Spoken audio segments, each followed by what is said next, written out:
ఒక ఊర్లో ఇద్దరు స్నేహితులు ఉండేవారు. ఒక అతని పేరు రాబిట్, ఒక అతని పేరు ఏమో పప్పి.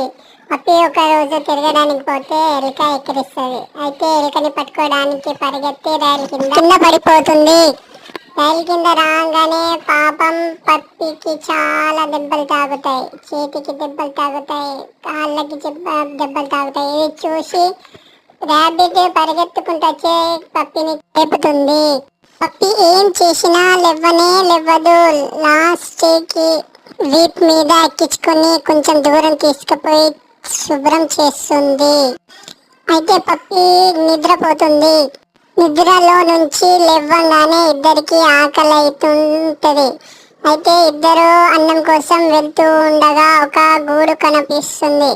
ఆ గుడ్లు తిందామని అనుకుంటారు, కానీ పక్షి చూస్తుంది.